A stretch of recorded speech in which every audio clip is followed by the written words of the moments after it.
start. And all right, we are live. This is Priyanka, your host today for Customer Retention, How to Keep Customers for Life. I'm the CEO of Airing, and I have this amazing opportunity to have three esteemed panelists today with me. I'm going to introduce them in a little bit, but a few just ground rules for all of you who are here. Ask questions, use chat as much as possible, and we'll get to your answers or questions towards the end. So ask anytime, but we'll get to your questions towards the end. And then nothing is off limits. Anything and all things retention is a fair game today. You really have three amazing leaders with us. So I invite you guys to ask questions as you like. So let me welcome our panelists here. Dr. Mike Lee is here. He is a CS leader at Avalara. He's an award-winning customer success leader. He was recently named the Apple SaaS Customer Support Leader Award, one of the CS3 23 in 2023. Has many awards. And he's also an adjunct professor at UNC Charlotte. And his career spans individual contributor role to leading post-sales team. He's really passionate about retention and everything customer focused. So welcome, Dr. Mike Lee. Thank you. We also have Peter Mollins here. He's a CMO at SetSail. He offers 20 plus years of B2B marketing experience in Europe and North America. He's been instrumental in driving revenue and market leadership for firms like iMediation, Knowledge Tree, and Spreedly. Spreedly is where we met. And with a Thunderbird Masters in International Management, his career began in Netscape in Paris. Welcome, Peter M. Hi, great to be here. Thank you. And Peter Karpas, he's the CEO of Bold Commerce. He transforms Bold Commerce transforms checkout experiences for retailers and D2C brands. Peter's background are with companies like Intuit and PayPal. He excels in boosting conversions, AOV, and LTV. And beyond Bold Commerce, he advises tech companies and serves on the board of trustees for the Computer History Museum. Peter and I met back at PayPal. Welcome, Peter. Thanks. I'm looking forward to this conversation. Thank you. I'm hoping to learn some things. Yes, me most. Great. So let's dive right in. So let me start with you, Peter K. Everybody, growth companies, and most of our audience today are from growth companies. Everybody talks about customer acquisition, CAC, customer acquisition, growth. Growth is synonymous to customer acquisition. Does retention really matter? Is it really that important, and why? I looked at this question and I was like, of course retention is important, and everybody knows retention is important. I don't think the issue is, do people think, is retention important or not? I think if we talk to anybody listening to this, or sort of anybody out, they'd be like, of course retention is important. I think the bigger thing is not enough people really know what to do about it. Right? Like they can, like the understanding of, okay, I can go acquire customers is in some ways well-defined and easier to sort of think about and tackle. Whereas retention, because it cuts across so many aspects of what a company does and how a company thinks, it's a harder, it's harder to wrap your mind around. So to me, I don't think anybody would be like, oh no, I don't care about retention, unless maybe it's a joke candy company, sort of sells over the hill pills, right? They probably don't think about customer retention very much, other than the retailers they sell through. But like, if you're not a company like that, I don't think it's about, is retention important? I think it's just about how, and the fact that it's just harder. Yeah. And does your answer change if it were to be B2B versus B2C? No, absolutely not. Retention matters anywhere where you, again, unless it's just a one-off, one-time thing, which again is a very specific small set, but there are companies like that. And so, I'm never like, retention is always important, because sometimes it isn't, right? If you, I don't know, if you are selling a balloon in New York Central Park, you're not thinking about customer retention. But for everybody else, of course it matters. It's surprising that, I mean, you would be surprised that I had recently a client, and in the whole conversation, I do executive sessions with the entire executive team, aligning them on common metrics and metric drivers. And for the life of me, for the 3 hours, I couldn't get the broader team to focus at all on retention. They were so growth focused that they're like, yeah, it's not addressable. We don't worry about it. Like, I think the bigger challenge with retention, as you said, it's not people don't know that it's important. It's about whether they think that they can do something about it. So I think the language there, if I could challenge you, like the fact that you said they're so growth focused, but weren't focused on retention does not jive with me. Like, I don't understand that. It doesn't make sense to me. Yeah. Right. Like to think about the fact that retention is not about growth. Oh, okay. I'm not there at all. Right. Yeah. Like they might be acquisition focused. Yeah. Versus retention focused. Yeah. But it's the combination of the two that drive a company's growth. Yeah. Mm-hmm. And so I'm yeah. with you. And I'll just build on that, Peter, if you don't mind. Like the it's not only that foundation of recurring revenue that comes from retention. There's so many other things that go into growth. I think you're exactly right. Like, that could be just upsells. It could be additional products that are happening, or it could be, growing with your customers as they continue to expand and add, new lines of business themselves. Those are just all opportunities for a company to continue to grow by, tapping more into existing customers. Yeah. And also go ahead. No, I'd add on to that also, but I agree with Peter K. Definitely. I think it's a I guess it's a terminology thing, but growth is that sexy number that the world sees. That, oh my God, they're adding so many customers and so forth. It's easy to get sucked into that space where it's like, yeah, we got to add more customers until sales slows down, and then you start to say, oh well. Like, we got to take care of the ones we already have. Yeah. We've missed that, right? And that's the space customer success really comes in, right? And so it's that renewal.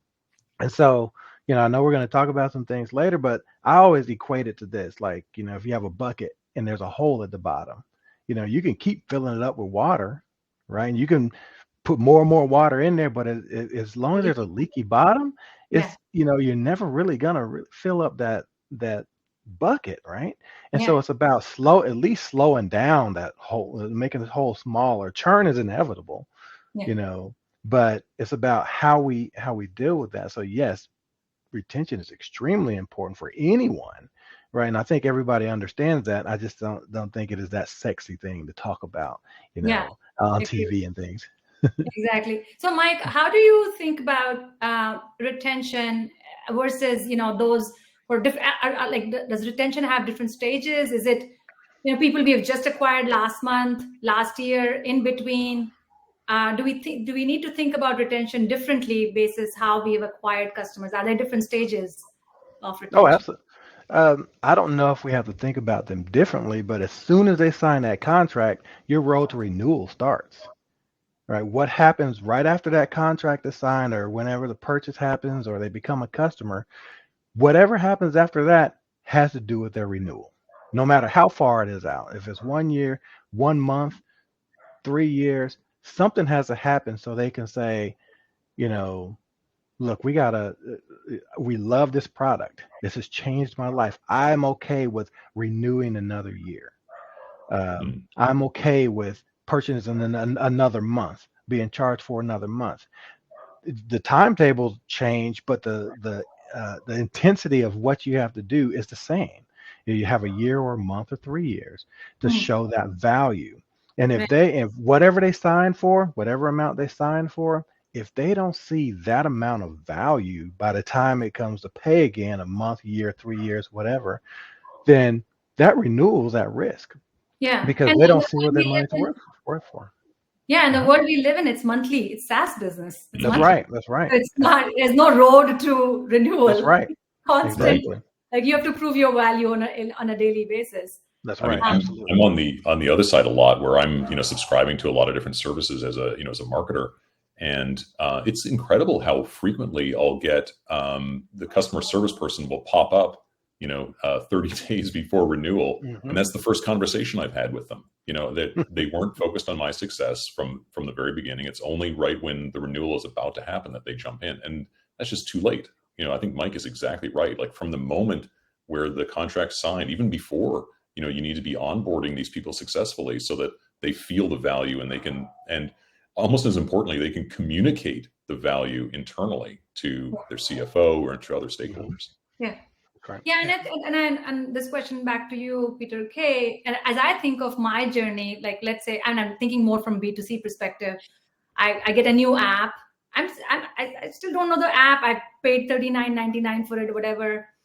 I'm habituating. I'm still figuring out whether this works for me. I think my need might be a little bit different versus I've been using this 6 months and I really need some premium features. I'm what is it called? Advanced users. You can think also about B2B in that case. Advanced features needed. So how do you think about it, Peter K? I think, look, when it comes to the stages, I think you actually just nailed it, right? Which is sort of fundamentally, look, we deal with subscriptions. If you think through, subscriptions are this odd amalgamation of renewal, not renewal, right? So I've subscribed, especially if you think like a physical good, right? Okay, I've got a coffee subscription. It's sort of like, so it's kind of a renewal. It's kind of not, right? Sort of piece, and increasingly there is that. And what we always say is the moment, like when you're dealing with subscriptions, we've got a large subscriptions business. We help lots of people with subscriptions. The moment that the consumer hits the subscribe button is the highest point of excitement they have with your brand, right? Like they're like, okay, they're excited.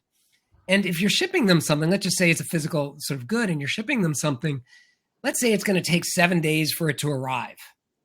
Those 7 days are a different stage than after those 7 days. And a lot of times people just wait, right?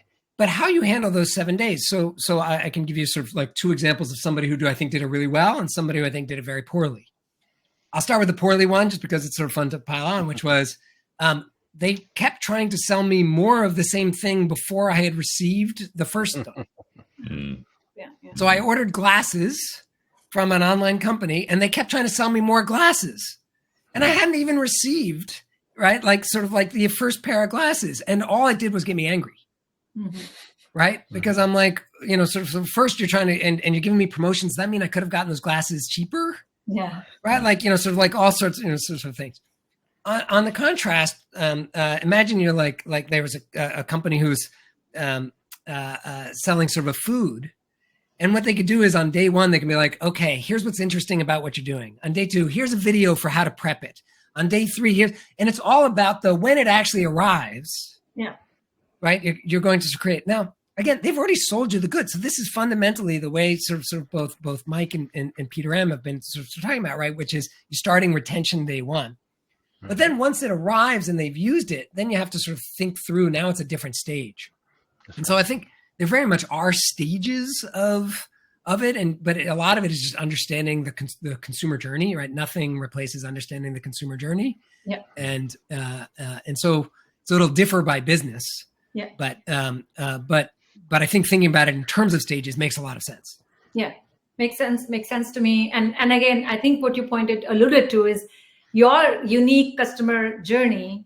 The customer journey for your customer is going to be uniquely to your product and how your customer evolves through it. I mean, wearing glasses, it's something, it should be, I mean, you should habituate very quickly, hopefully, versus, if you think about businesses like Spreedly, you have Sandbox, you have to, download and make sure their API calls are going, so the journey, you need to be aware of your customer and their unique journey through your product and think about what they need at different stages. Those video tutorials are great and maybe more appropriate for direct to consumer, B2C, D2C versus B2B. And what does B2B customer need? They need a phone call or, whatever have you.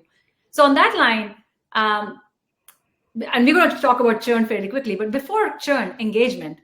And let me ask you, Mike, how, and you talk about customer focused quite a bit. When we think about engagement, like say, when we're trying to acquire customer, it's one person's marketing and sales. But when you really want to make your customer happy, many things have to come together, right? Product and marketing and all of that. How do you think about engagement and as a driver to retention? That's a really good question, and I'm going to ground this in you all mentioned the customer journey, right? And understanding that customer journey and how important that is to retention, because a customer journey is essentially engagement, right? It is how the customer engages with your product or your materials or training or so forth as you go. Now there's different models. Obviously, there's companies like Avalara who, just in one segment of the company, we have over 10,000 customers. And you can't really do a person-to-person. You can't really hire your way to have a person-to-person engagement, but we have to make sure that our customers feel supported in every way, that in a proactive manner, webinars or just content being sent in a decent way, so you're not getting this engagement fatigue. But then there's smaller companies where each customer has a CSM assigned to them or some sort of relationship resource, engaged with them. And so when we talk about engagement, the engagements on a proactive nature have to be driven by something. We don't want to be on calls for no reason, right? We want the customer to get the most out of the tool or the product in which we represent, so that they're driving forward. For example, at Spreedly, there were transactions and spreading it out to different parts of their point of sales and so forth, their websites and their social media and so forth, wherever you would collect money, right? We need to spread it out more. Avalara, we want to use more in more places that you collect sales tax, your point of sales, your invoices and everything, your ERPs and so forth. But when a customer signs a contract, when they become a customer, they have in their mind what they saw in a demo. Okay. And so it's all beautiful. The graphs are great, colors and lots of data. But when they log into their environment, no matter where they are, it's naked. There's nothing there. And so that is a panic moment. And so when you look at a current customer journey, you can see, when you do a really good customer journey, you can see what customers are feeling throughout your journey. And you learn how to engage in different ways in there. So when they're panicked, you're like, hey, no, it's okay. We're going to get you started. Here's some resources. I'm going to guide you through. As they get through and get mature in using the tool and is up to speed, they're able to do something, then the engagement changes a little bit, because now you're saying, okay, you're able to do this. You know what's going to make it better for your life? You need to do this. Let's add this, let you start to use this functionality.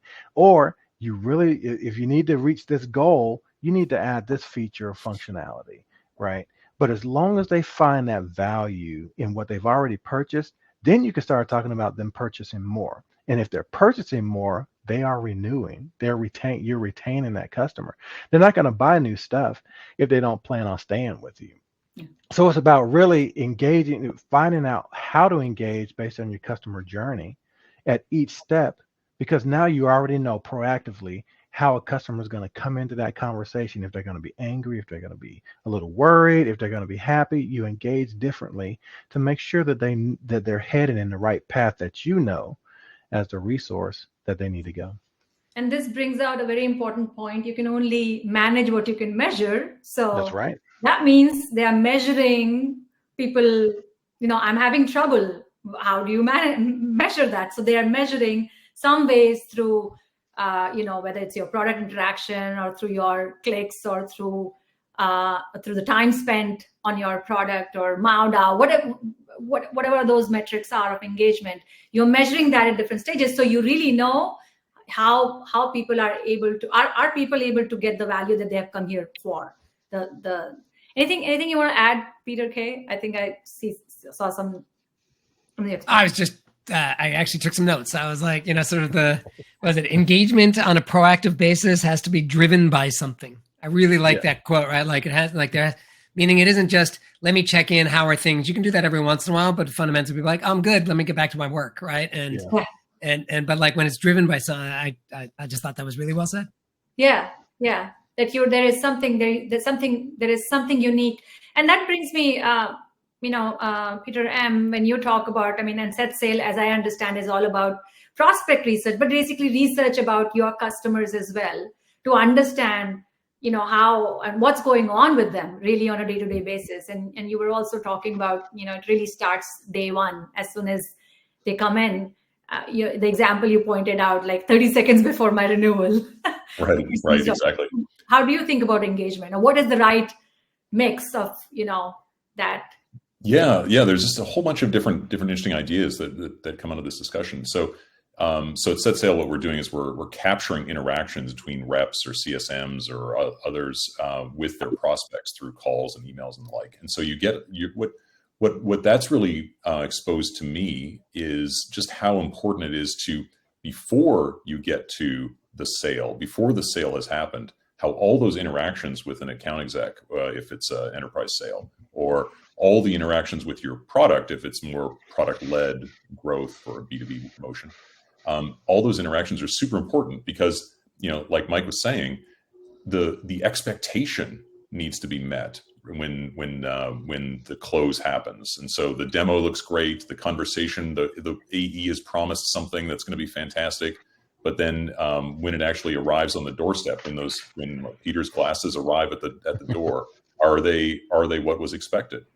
And I think where I go with that is, so there are these great moments that both Mike and Peter were talking about.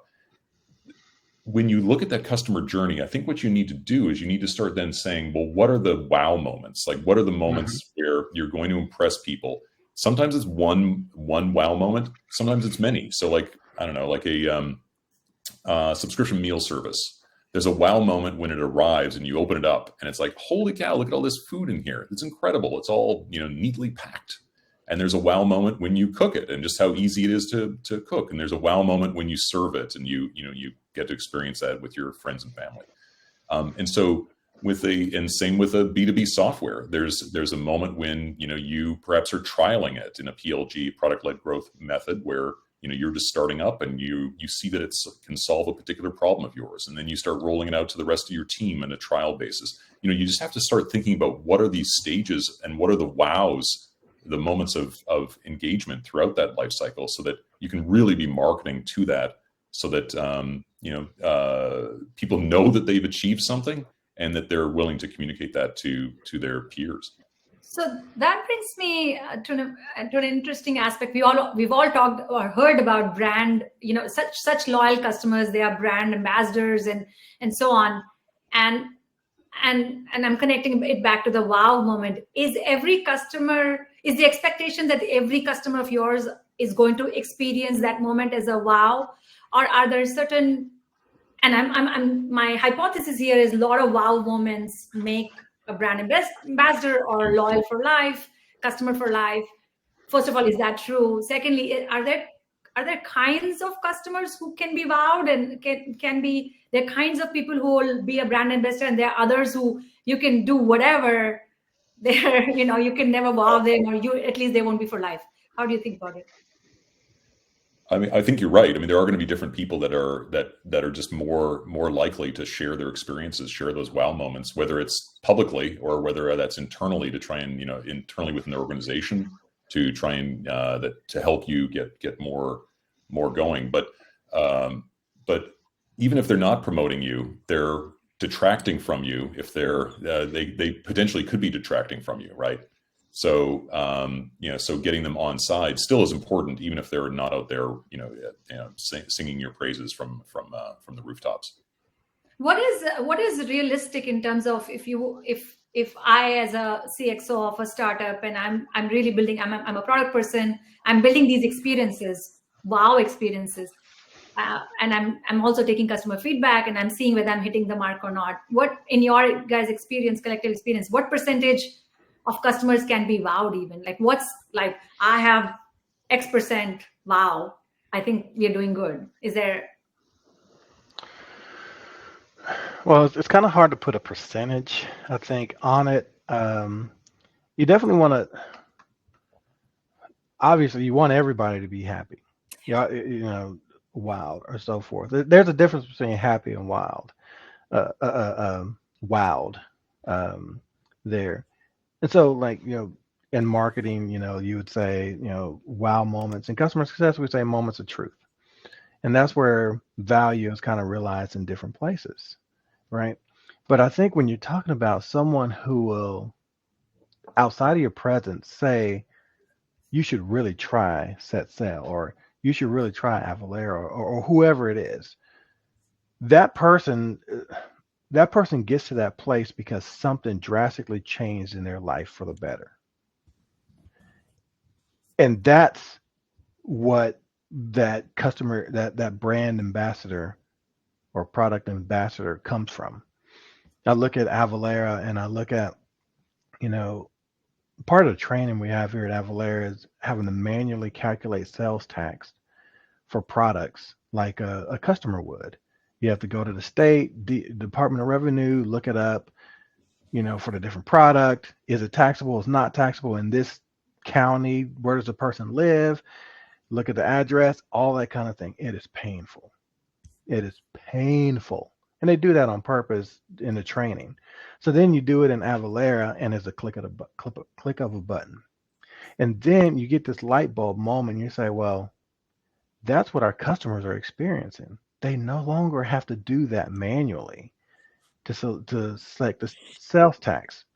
And so that person's life, that person has saved hours in their day or in their month to report out or file returns per state. Now this is different per state. So if you sell in different states, it's a whole different thing. And so that person's life has changed. So if they've been doing it manually and they come to Avalara and they do it just through a click of a button with tax exemptions and stuff like that, they're going to say, oh my God, I can go to my son's soccer game. I don't have to do this. Their life has changed. And there's a lot of products, most products, some people buy a product or subscribe to a product because they need something different. They need something to happen differently.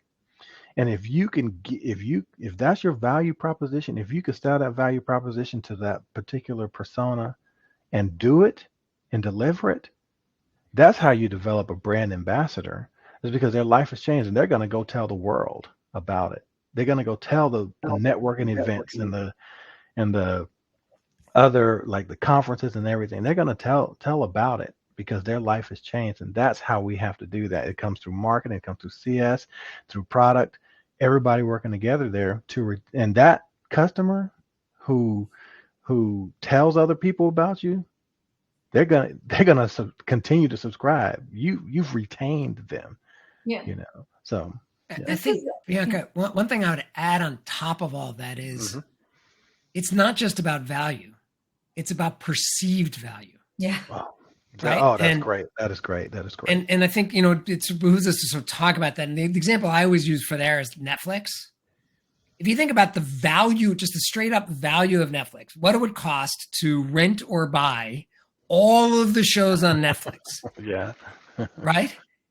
And yet people cancel a $9.99 or $14.99 a month subscription to Netflix every month. There's lots of people who do it because they don't perceive the value of Netflix to them.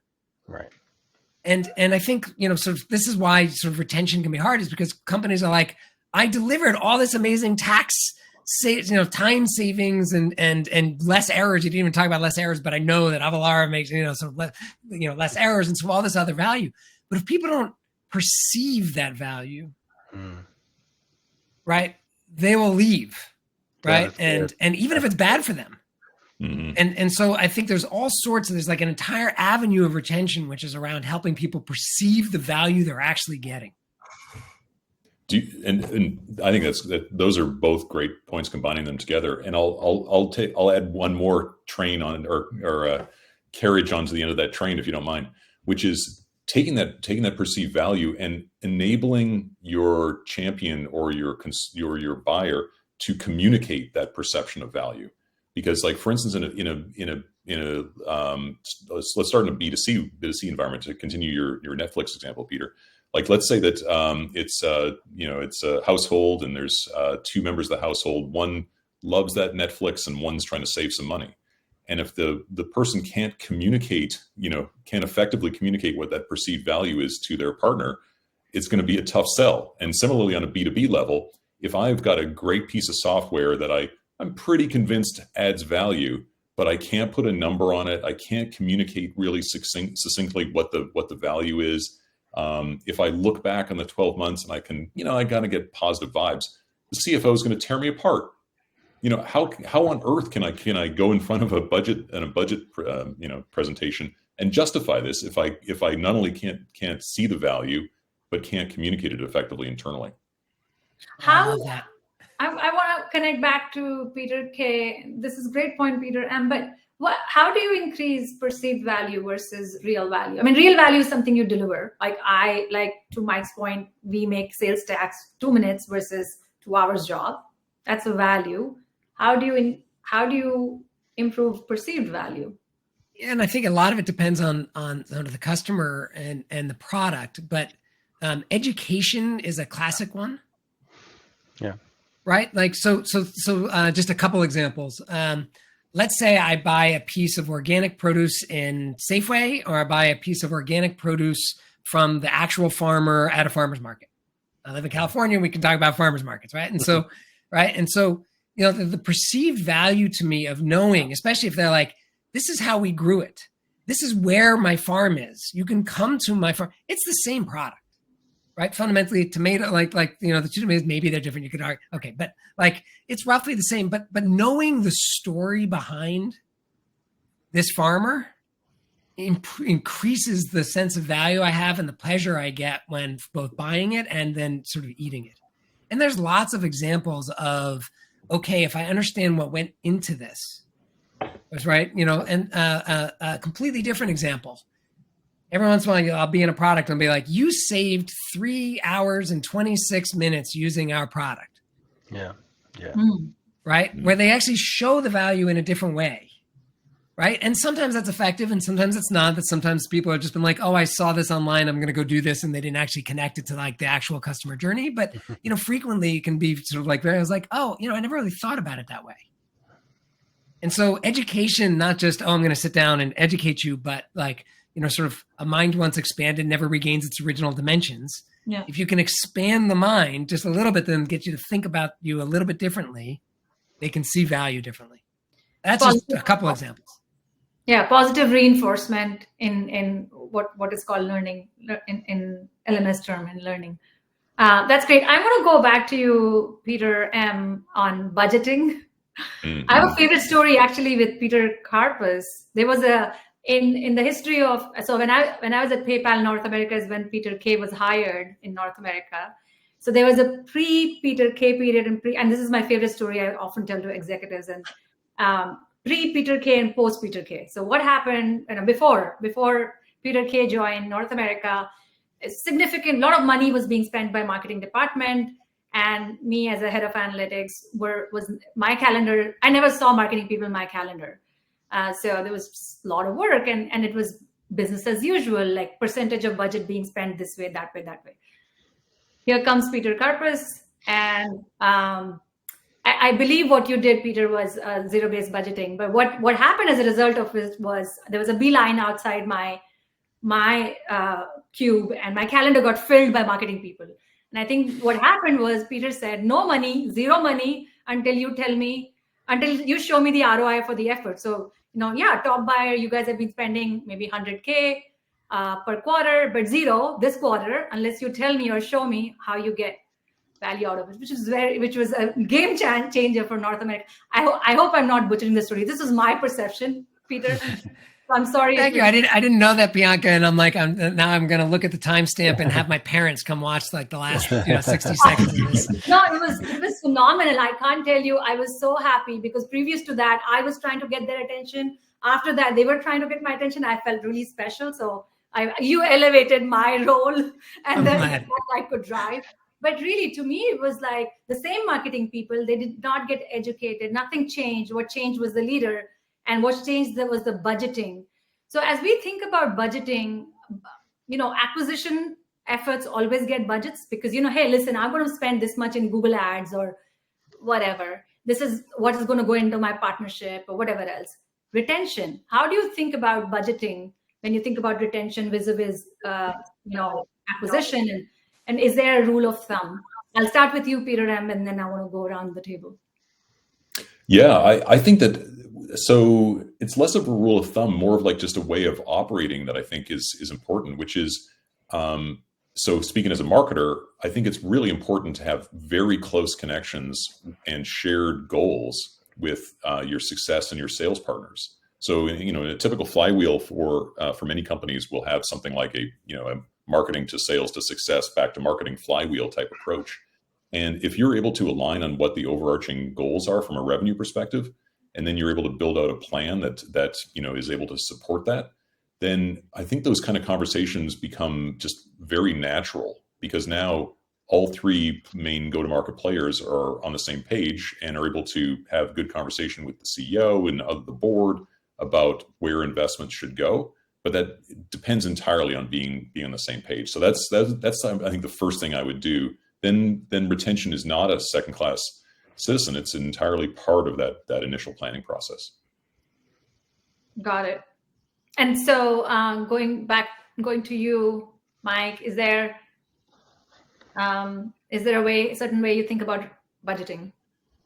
Yeah. So my perspective from budgeting is from a customer success view up to budgeting, right? And what I generally like to do is, depending on the segments, I'd like to just you got to kind of fill out how many like resources per customer you can do, right?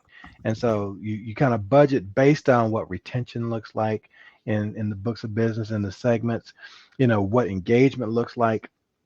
And so that sort of budgeting really comes with a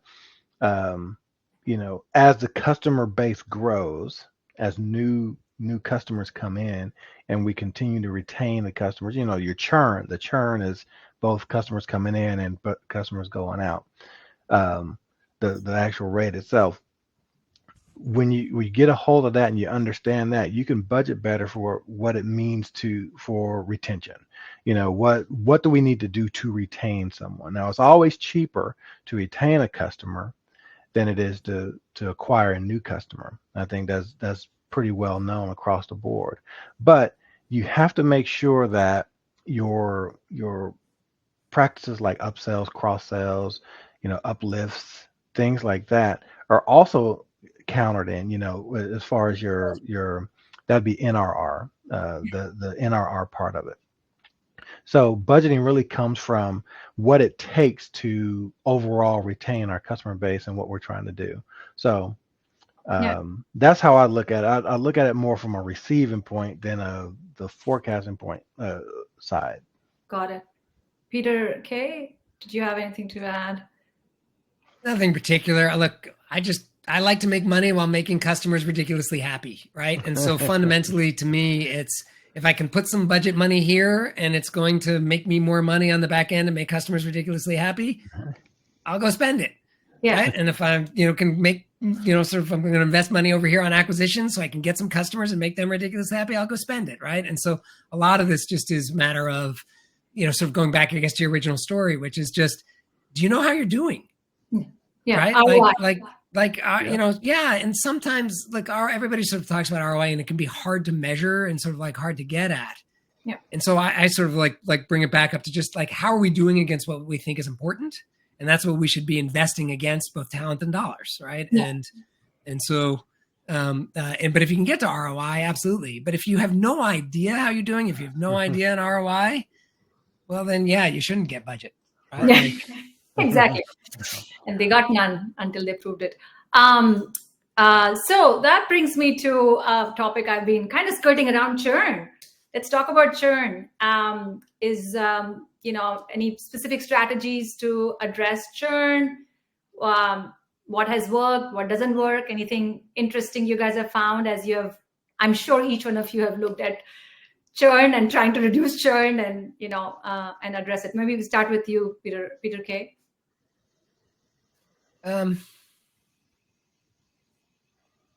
I think, like, when I looked at it, I was like, I think in the end, what it comes down to is you have to understand root cause. Right? It starts with root cause. If you're just sort of guessing, right? I think my guess is, and if I threw it to sort of Mike or Peter M, both of them be like, you have got to know the customer. If you don't know the customer, you're guessing at sort of everything. You might be like, oh, I need to invest in my product, when it wasn't the product that actually got them. It was the fact that delivery was the issue, or the fact that, right? Or their account manager, if it's a B2B business, or sort of didn't like, or like, sort of any one of a number of things, right? And so just like acquisition, where you can sort of like you can measure this stuff. There is science to the retention side. Mm-hmm. And both sides start with, do you understand customer? And so, for me, that like that was like the biggest thought that I had. I think we can talk about how do you look at your business, and maybe that'll come up later in the conversation. But I would toss it to sort of Mike and Peter M, who might have, I think, more insightful than just the make sure you know root cause. But yeah, it's the foundational thing. Yeah. So Peter really hit on a good point there. Was knowing the customer. And so the concept of the ideal customer profile is really, really important in business, especially in software as a service businesses, because when companies start, they're just trying to get customers. They're just trying to get customers. Anybody who raises their hand, even partially, they're going to bring them in, to start to build up that customer base. But not all customers are meant for your product. And the sooner you understand that, the better it's going to be when you start to look at churn in different places. So not all churn, I want to say this to everyone, not all churn is bad churn. Mm-hmm. Churn is inevitable. People are going to change for various reasons. They're going to go out of business. They're going to not have budget anymore for what you're doing. Some of them just don't have the technical ability to do what you need them to do to maintain it. And they don't want to pay for professional services. But there are also some regrettable churn that happens. And that regrettable churn, one more thing is when the customer is just not a good fit, right, from the get-go. And no matter how much duct tape and aluminum foil and everything that you put on it, it's still not going to work. And that's going to be it. But regrettable churn is the churn that we could have done something about it. And really understanding that churn. And so there's companies that do churn analysis for you. I've found in various situations that customers don't necessarily tell you the truth about why they're churning. They're gonna say, oh, it's us, not you. But then they go tell somebody they were terrible. It was terrible. It was a terrible company. But if you have like a third party come, they're a little more truthful about it. So having a churn study done and really understanding the themes and why customers churn, you overlay that on your customer journey and understand where those things start to break down. Then you start to think about, well, what places, how can we fix this? Do we do something more in onboarding? Is it implementation? Is it customer education? Is it engagement, or so forth? So that's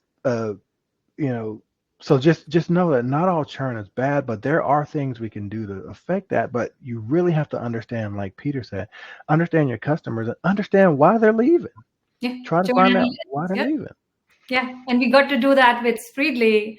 Peter, I don't know if it was after you left or before, but yeah, so insightful when you start looking at churn analytics. But I wanted to hear from you as well. Yeah, I mean, both of these are great points. Like, you absolutely need to know the customer, and I mean, I have many examples in my career that support what Mike said about sometimes churn is good. I mean, I was at one company about 10 years ago, and we had a product that launched the company. It got us going. We were making several $1 million a year on ARR and quite happy. And we realized there was another market over here, and the first one wasn't growing. And if we had continued to invest, overinvest development resources and support resources and all the other resources in that first product, we would never have had the opportunity for that second new product. So sometimes you just have to say it's a business decision that we're not going to be overly supporting one product line, and that's okay. But you just have to step back and make that call on your own. Yeah. And you guys are all talking about ICP, ideal customer profile, and really know, and it may be variable or veritable by different products. So for this product, my ICP, my ideal customer profile is these 6 kinds or this 6 persona. Or for my entire base, this is the 6 persona that we are fit for because of this reason, and the rest we can lose. I think is what you're saying. That's right. Yeah. And Bianca, I think the thing I'd add is, for the people listening to this, it might be like, oh, know the customer, of course, right? Know the customer. But here's the thing. I think the reason why all 3 of us are emphasizing this is because people don't do it. That's right. Mm-hmm. Right? Like, so it sounds obvious, but it's like one of the interview questions I have, if I interview any marketers or product managers, one of the questions I ask them is, how many customers have you talked to in the last 2 to 3 weeks? And like, it is shocking how many sort of like look at and sort of honestly are like 0. And this could be customers or prospects, right? That's sort of, sort of the people, but it's like because they think the job is sort of at their desk. Mm-hmm. And that is not the job, right? Like because, fundamentally we are professional decision makers. I like to think like, what's my job? I am a professional decision maker. Yeah. And if you think about your job as being a professional decision maker, one of the questions you have to ask yourself is, upon what am I basing my decisions? And the answer to that needs to be, at least somewhat, I understand customers. And the only way to get that sort of, therefore, to be making an understanding is you have to be talking to them or researching them or understanding them or sort of like any one of a number of things. And so it's like one of these things that just always seems obvious. And as I listen to us, I'm like, okay, people are gonna be like, of course, I got to talk to customers. But again, the question I ask is, are you doing it? Is your organization doing it? Are the most important people who control the experience in your organization doing it? And in far too many instances, the answer to that is a guilty no. Yeah, and to add on to that, I love how you're using doing as in present. You're still doing it. There's been far too many situations where, a product will be built and they talk to the first initial customers and then they're like, oh, we know our customers, let's go for it.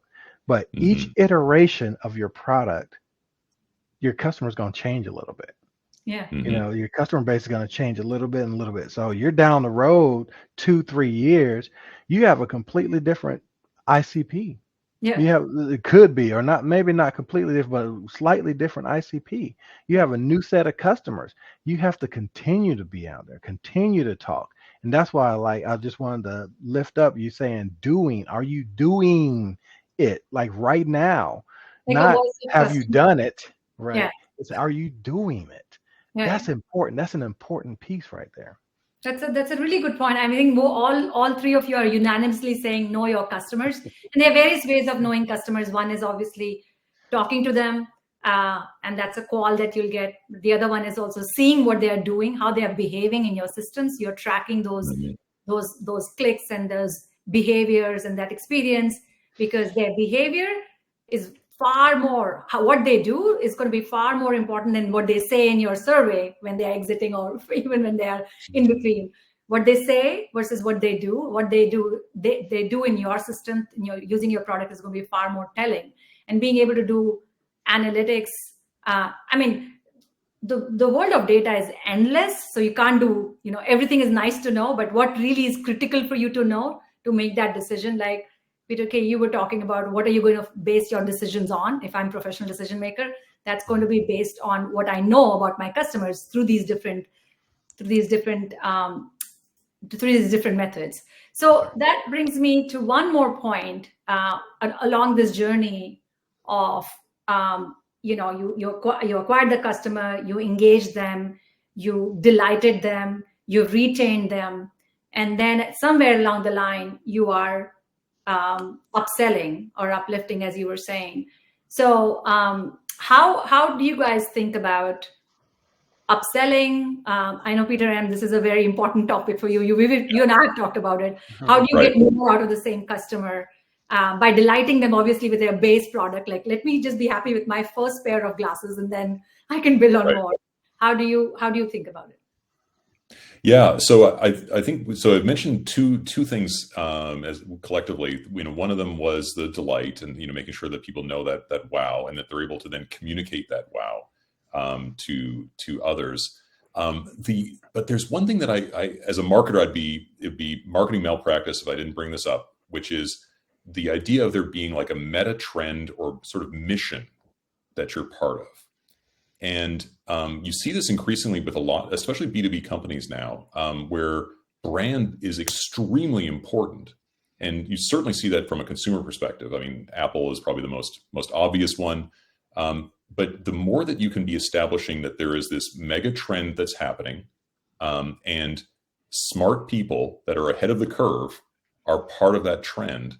And so aligning yourself as a company to that trend, and your consumers, your buyers, by the very nature of their linkage to you, are part of that trend.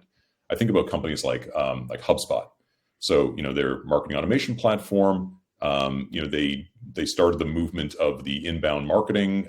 They have very, very successful marketing around them as a company, almost a lifestyle, if you will. And, a lot of people that have certifications on them, and people attach themselves to that company and to the mission that they're on. And it's no different than Apple and people being, they're going to get the next iPhone. They're going to, if they're going to get a computer, they're going to get a MacBook. They're going to continue to do that because they're linked to this broader mission that the brand is creating. So I think that's also important. It's not only the ROI and sort of the hard things, it's also the soft things too, which is people want to be part of something.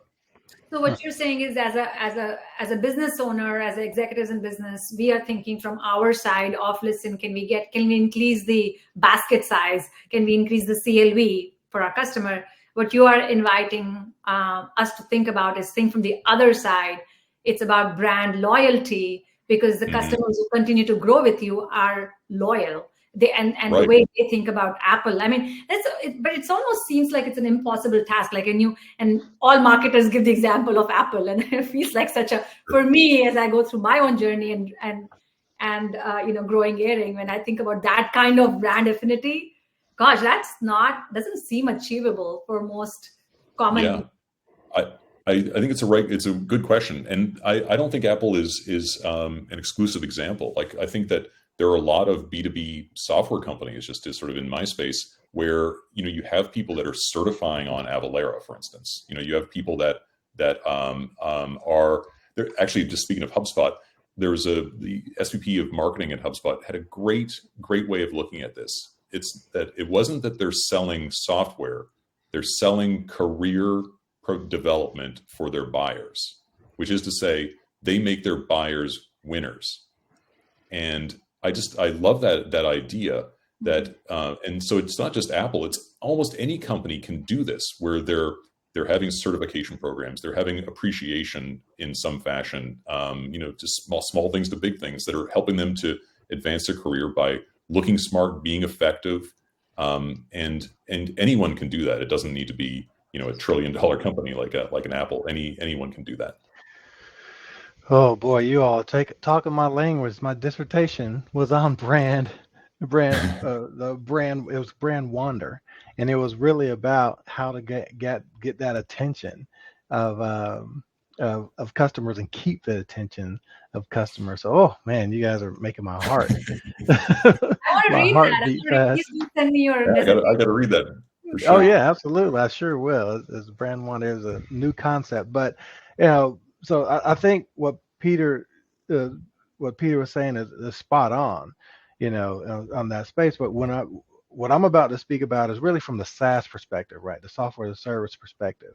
And that is really, I believe that, when we talk about the upsells and so forth, I believe there has to be a trust from a customer of your product and the people who are actually engaging with you. So when I was an individual contributor, one of the first things I would say when I met a customer was like, I'm not a salesperson. I'm not going to talk dollars. I'm not cents or anything like that.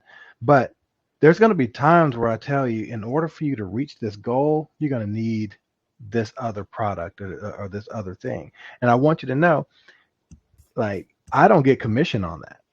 I don't get commission on that. I'm part of your subscription as it is. I just need you. My job is to get you to doing what you need to get done, or for you to meet your goals. And so building that trusted advisor space in the customer success methodology is really important, because a customer will listen to you. As soon as you start talking dollars and cents, a brick wall comes up, because they're like, oh, they're trying to sell me something. So that needs to be someone else. So when we're talking about that, a strategy of doing these upsells, these cross sells, these, uplifts and so forth, a customer needs to feel trusted, feel that the CSM has their best interest in mind, not only about dollars. Even though it is about dollars, we need you to do that. They need to feel that sense of comfort. And so that's what I train and lead my organizations to do, is really provide that trust in a customer. Be honest with them. Saying no is okay, so that they build that trust, so that when it's time to uplift, hey, you really need this feature so we can continue forward. Okay, well, let me speak to somebody to do that. And they're going to get it, and you continue to grow them there. So it's really about the trust that the product is going to do what it says it's going to do, and the people have their best interest at heart, at least perceived. Makes sense. And we're almost to the hour here. I know we can probably 4 of us can talk another hour or two about it. But here's what I would love from each one of you, and we'll start with you, Peter Karpas. I would love for you to give your top 3 from this session overall on retention, your 3 advice to the CXOs who are listening to us. What is it that they should have, your 3 key takeaways? Rapid round, please. Know your customer. I think we're all sort of aligned on that one. I'm trying to figure out what are the 3 that all 3 of us could agree, right? So I think it's like clearly very much know your customer. Mike, Peter, what else would you add to like absolutely? I loved the engagement. It has to be driven by something. I think what are the wow moments was another one that's sort of wrote down. What else would the 2 of you say? Like, as retention starts before the sale is made. I think that's probably a good one. And I think I would throw in the communication of value, like making sure that you're arming your champion to have those conversations internally. And I did not write my dissertation on brand, so I'm not going to take that from Mike. No. So I would say, 1, know your ICP and reevaluate your ICP on a regular basis.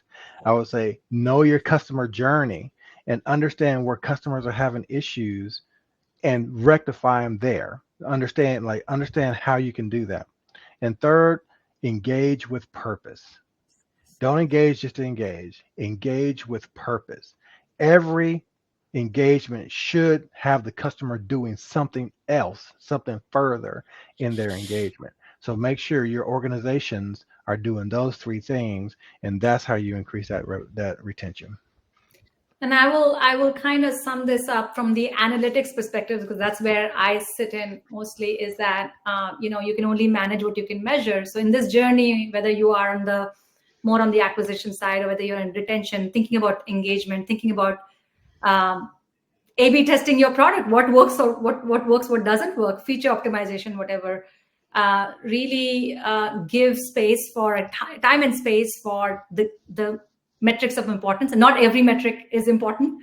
Knowing what are the important metrics and why, how does it drive your top value, and then really having focused effort. If your retention currently, your customer retention is currently 60%, and 10% of that churn, or reverse, 40% is churn, and 10% point is addressable or regrettable, like Mike was talking about, and that 10% is equal to $10 million, like figure out that math.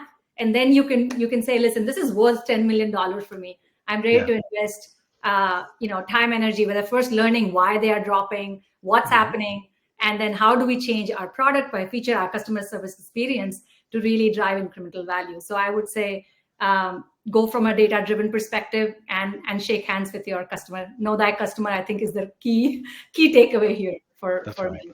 But thank you so much. I really, really enjoyed this conversation. And hope all of you also enjoyed. And I'll see you all soon. Thanks. All right. Bye, everybody. All right. Thank you. Thanks.